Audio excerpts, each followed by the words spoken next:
contemplate the workings of the inner being. Your eyes are wide open, but are you really seeing? Hi, Ta. Hey, Cole. This is Mentor in the Mirror podcast. And today we're going to be talking about the craziness The that hysteria. is going on right now. Hysteria. It's pretty significant. And the amount of people that are in a overwhelming amount of fear is extreme. And this is when humans start to do really stupid shit. Stupid is a term. We can use that loosely. Well, People are doing bananas. People are going bananas. Bro, you can call it bananas. Regardless, it is in the eye of the beholder. People are doing less than favorable or making decisions they wouldn't normally make if they weren't so stressed out. Hysteria. Yep, hysteria. Yeah, I like to call it hysteria, and I've seen hysteria plenty of times working in the hospital system when viruses, diseases, bacteria, infections, nonsense comes up. It's not nonsense, but stuff comes up and people get into hysteria. Yeah. So let's talk a little bit about what people can do right now, because I don't see any need to get into the statistics and the potentials and the possibilities and the probabilities. Let's talk about what people can do now when the majority of the country is on like a partially self-imposed recommended quarantine. What can people do now with all of the future fears starting to close in on them? What can they do about what in particular, though? In general, on anything. I think that most people now are overwhelmed with everything they perceive they need to do. So let's talk about just some of the things that, those people, you people. So what I recommend people do is inform themselves. And informing themselves does not mean going and watching CNN or MSNBC or any of these outlets, or perusing social media for extended periods of time, looking for people to be authorities on what is happening. As far as being informed, there are lots of ways to be informed. I say, go find out what a virus is. Most people don't know what a virus is and how a virus works, and what can be done about viruses, and can viruses be killed? Are viruses even alive? And people don't know these things, and so they're talking from a space of, I don't really know because I'm not informed. And when people become informed about things, their nervous systems calm down because they know how to manage things from a different standpoint. And when you move from a place of not knowing, that's where fear comes up. Fear is most of the time comes from this, I don't know what the outcome possibilities. So it's like every outcome is possible. Every outcome is possible, which sparks up not just fear, but anxiety as well, because your body is looking to deal with multiple possibilities all the time. So becoming informed is really important. And if people are sitting in a house for 2-3 weeks on quarantine, instead of getting on social media all day, take an hour and crack open a biology book. Look at what a cell is. Look at what a ribosome is. Look at how your cells produce protein, right? How your cells use amino acids to produce protein. Look at what DNA is and RNA is, and how DNA and RNA work, and how viruses attach themselves to the DNA of cells and use the ribosomes and the other parts of the cell to create new virus proteins that actually fill up the inside of the cells, come out of the cells, or completely destroy the cell and spread from the inside out. So when people start to understand and really recognize what viruses are, their fear levels may come down, because they start to understand that if the environment a virus is in is optimal for a virus to spread, it will continue to spread. However, when the environment is not optimal for the virus to spread, it will not. It cannot. If there are certain chemicals, certain proteins in the way, viruses can't even get inside the cells. So this is how antiviral things work. And when you give the virus an environment that it can't replicate in, the body's natural defenses will create antibodies and take the virus out. So when people become informed about this stuff, they can start to see how their diet is affecting the way they respond to viruses, how their stress levels and the people they interact with, how their hydration levels, and the foods that they eat as far as probiotics and prebiotics, because the bacteria in your gut have a lot to do with your immune system. So when, if you have co-infections, right? Co-infections are multiple infections or overgrowth of bacteria and candida and all kinds of other fungal infections. When your body is fighting all of those things, when a virus comes in, it becomes much harder for the body to deal with. So when you understand that busting down the co-infections and making sure that your body is optimal, the virus is not as much of a threat. So this is very important for people to start to understand. And when people start to read on this stuff and start to get informed on this stuff, their nervous systems can calm down because they have the upper hand. They have another leg up on the virus. So we're not just waiting for the CDC to come up with a vaccine. We're not just waiting for this stuff, because in the meantime, what's going to happen? What happens if you contract the virus, right? And your body's overwhelmed because you're eating like shit, because you have toxins in your bloodstream that your body's trying to get rid of. So it can't really spend all of its time fighting virus because it needs to get rid of the alcohol and the nicotine and the sugar and the dyes and all this shit that your body, and the dairy and all the stuff that your body is dealing with. So when you get into that space where you're empowered with knowledge, the risk of you being susceptible to, and the risk of you being in a detrimental space if you contract the virus is severely decreased. I mean, significantly decreased. And that's what we're looking to do with people, is get them to inform themselves. If you are not informed, get informed. There are a ton of free information on the internet that has nothing to do with the stuff that's going on in the media. Type in, what is a virus? What is a virus? How do viruses spread? What does proliferation mean? And that's an important word, proliferation. That means it's a fancy word for the spread of whatever. Or multiplication of whatever. It's important for people to understand these terminologies. And when we have knowledge about these things, we have power. And it's not just I have to wait for the doctors and the medical professionals and the scientists and the pharmaceutical companies to heal me or fix me, because I am empowered. And in the meantime, this is what I am doing. So you just said exactly what I want to reiterate. And that's, what about in the meantime, right? Because part of the reason that, again, whether or not its hype is irrelevant, whether or not this virus is as extreme percentage-wise, it's irrelevant. It's mute at this point. What does matter is what you were talking about with the proliferation, and that things take time and through the spread, and they're looking to lower the amount of people that are impacted by the virus, right, that are, compromised immune systems, elderly, whatever. In the meantime, while we're waiting for the numbers to really come out, this could be weeks, you know what I mean, that we even have an idea, which will still be very little as far as information. So what we aren't seeing from very many people is what is their plan while they are in this new normal, this new state of being for right now.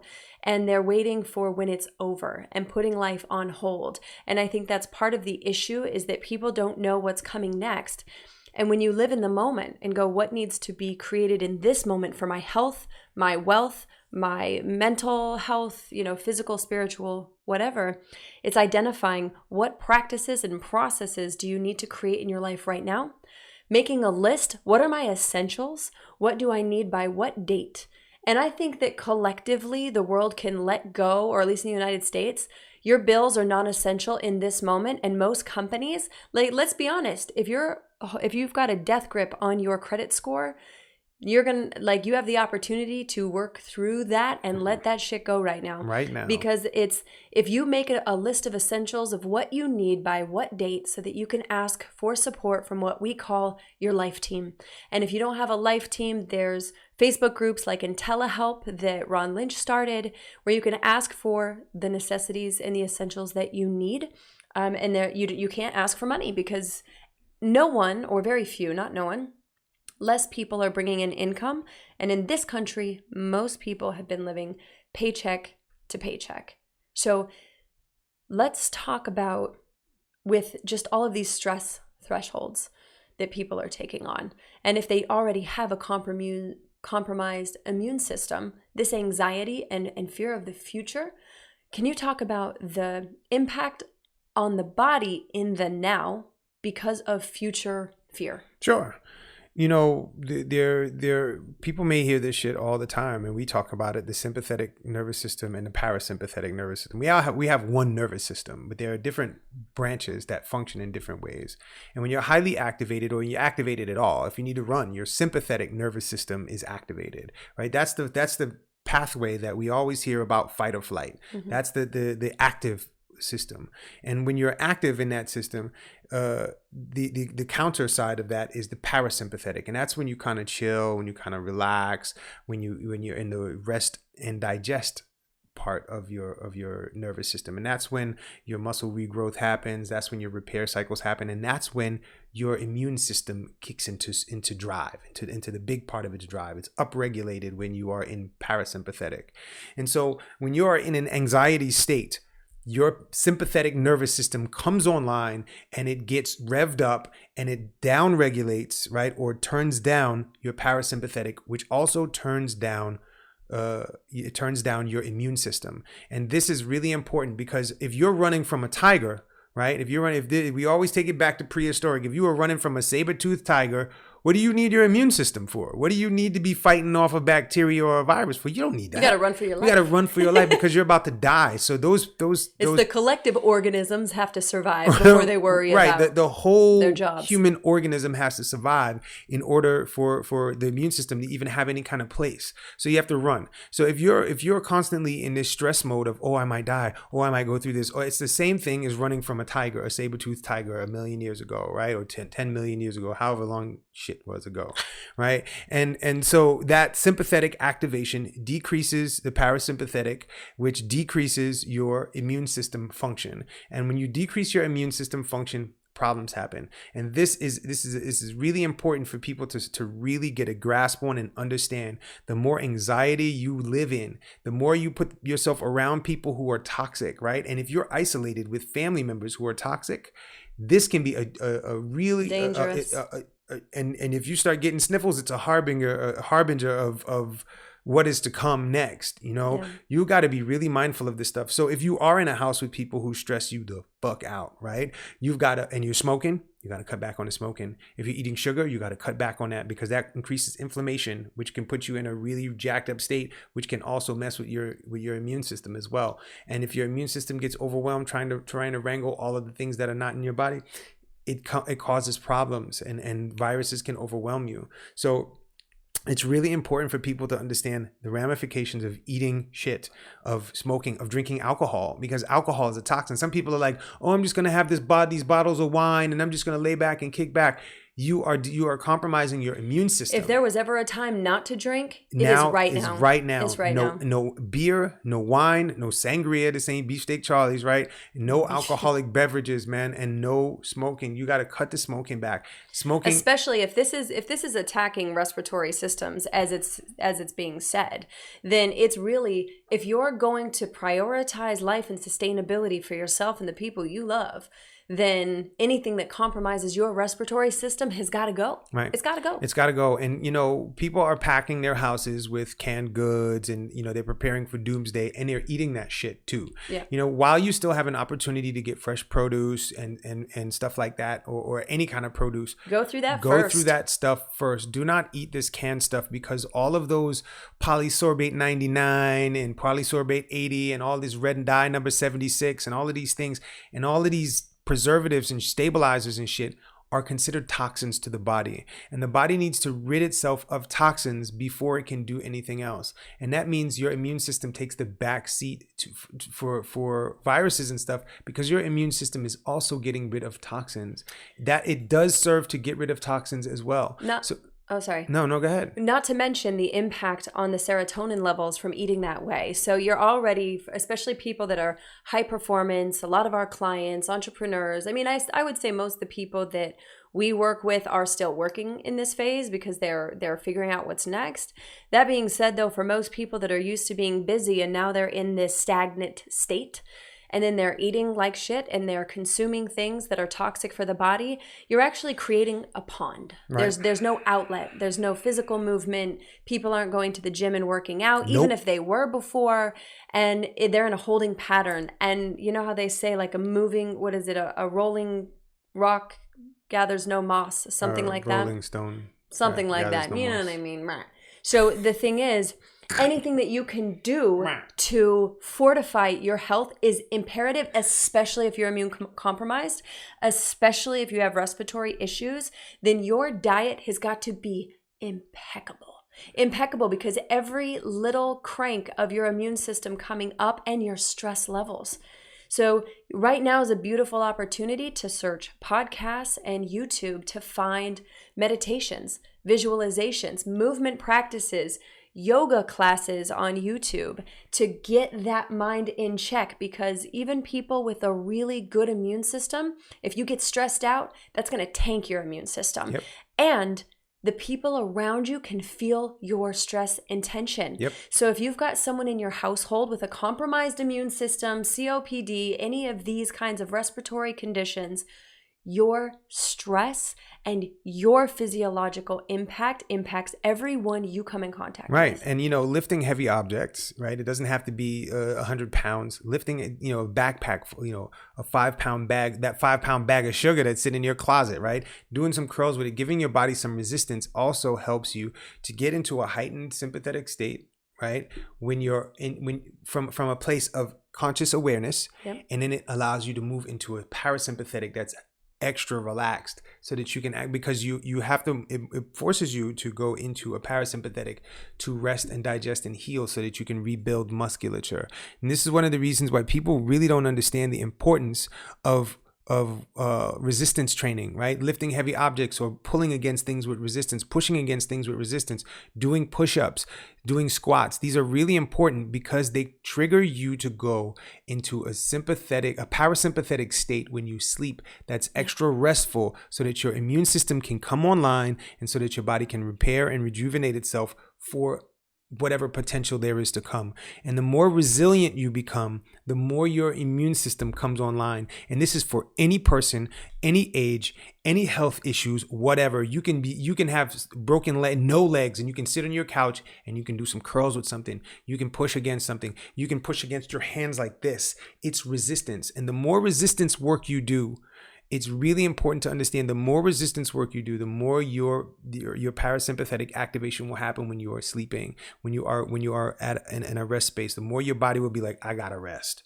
And as you rest, that the immune system comes online, and it actually bolsters your immune system. It's really, really important for people to understand that right now, if you're sitting in the house and you're bored, you're watching Netflix, cool, get moving. Yep. Do 10 push-ups a day. 10 push-ups. It doesn't have to be all at once. Well, and we have this burpee challenge right now. If you go on Facebook, it's just in our group, Ta Cole, we're inviting people. We're doing 100 burpees a day minimum.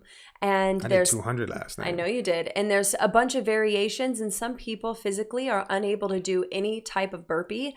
So they're doing air squats or wall sits or jumping jacks. It doesn't matter. It's about getting your lymphatic system going, and emotionally and mentally. What happens is the visceral experience of being stuck, of being trapped, comes up in your head, man. And then those thoughts spiral around, and that creates the hormone release that makes you feel alone or resentful or trapped or whatever. There goes your fight or flight again, because you're feeling like you're cornered, right? And this movement is, that's why we love burpees so much, is because it's such an amazing full body experience. Plus, with the jump, you get some nice rebound action. If you live somewhere with a trampoline, get out on the trampoline, man. 5-10 minutes a day. So good for your body. But it's really, if you think about right now emotionally, if you don't move, it's like a pond with no outlet. All of the scum and the bacteria is accumulating, and that becomes emotionally and mentally toxic as far as your thought patterns. Look, I worked as a nurse for 25 years, and I'm still a nurse. This is year 28. Yep. And there's a lot that you can do to take care of yourself.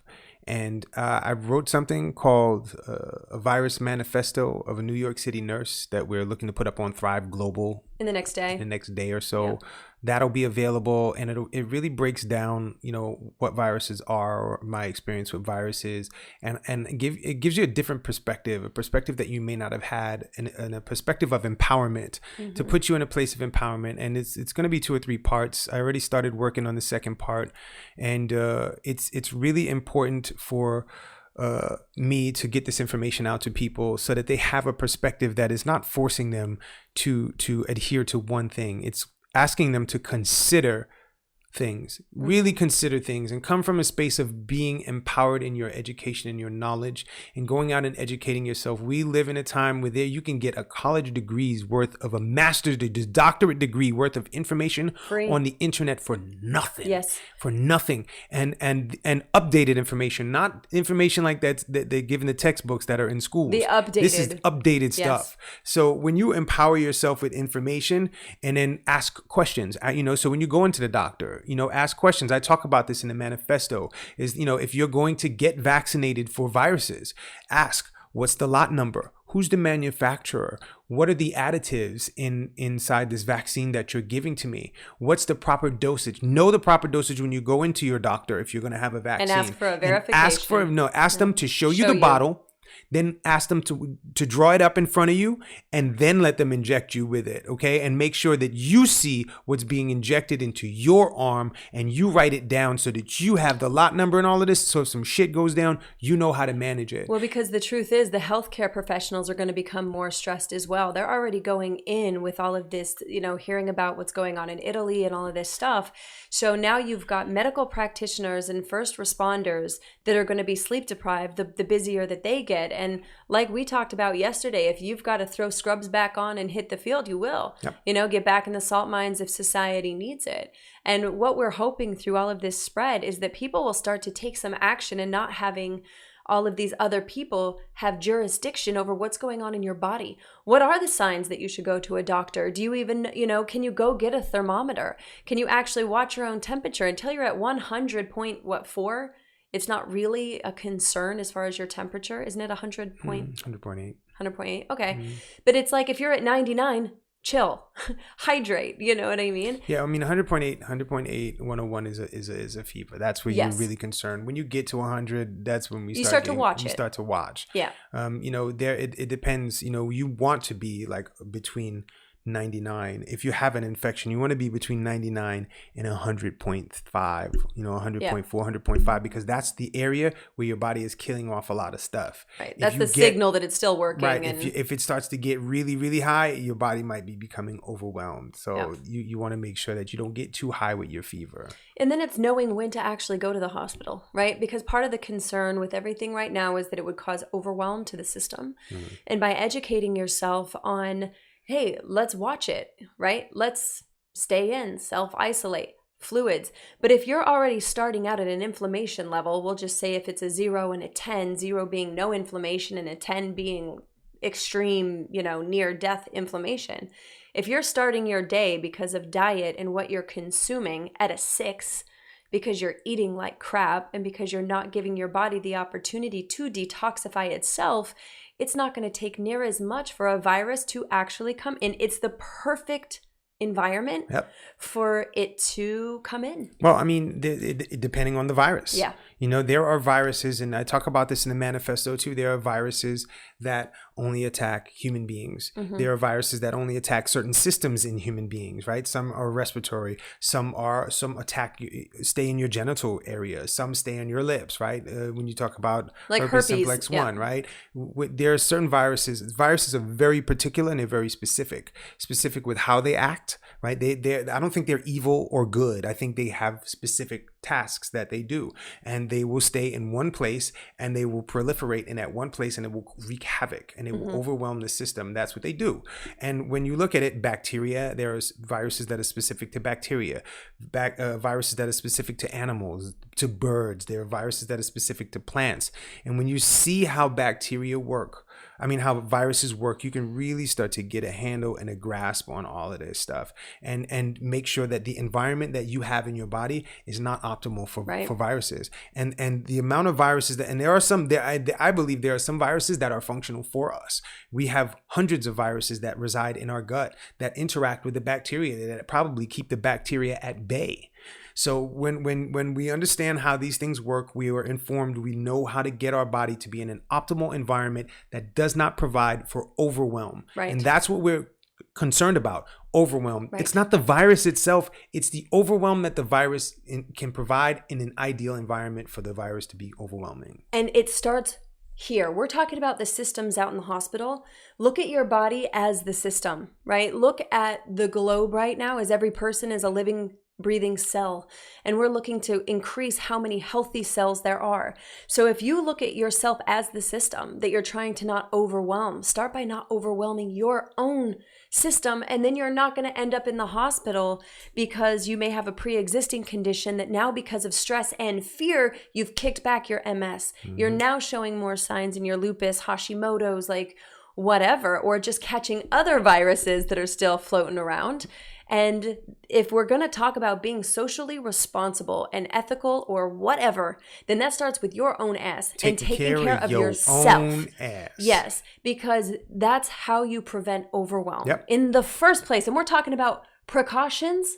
The ultimate precaution is taking care of yourself so that you are fortified when things like this happen, so that now if our neighbors need help, I'll go run your errands for you because I'm not at risk of really getting sick from something like this. Right. And I know my body can handle it. So if I have, elderly neighbors or people with compromised immune systems, I'm confident to go out and make sure that people have what they need.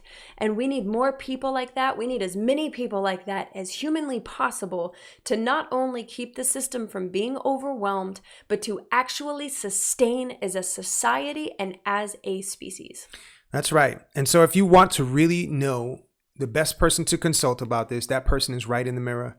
Ask yourself in the mirror. And if that person is not informed, get that person informed. You got time. Find out that you've got the time now, right? You've got the time and you've got the hours resources. On Facebook and researching You've this got the virus. resources. Utilize the resources. Yes. Get your ass in front of that mirror and ask yourself, am I really being honest in myself being informed? Am I panicking unnecessarily? Am I panicking because of information from other people? What is the information that I have? And am I informed? And if you are informed, you inform your kids, you inform your parents, you inform your spouse, you inform, and that's how we do things. And it's not about being hard locked into information. It's about being malleable and being able to let in new information and consider it and see what your body feels. If your body feels connected with it, chances are it's the way to go. Yep. So we love you as always. If you're watching us on Facebook, we know how much we appreciate you. And if you like this episode, you're listening on the podcast, don't forget to rate, review, subscribe, share with a friend.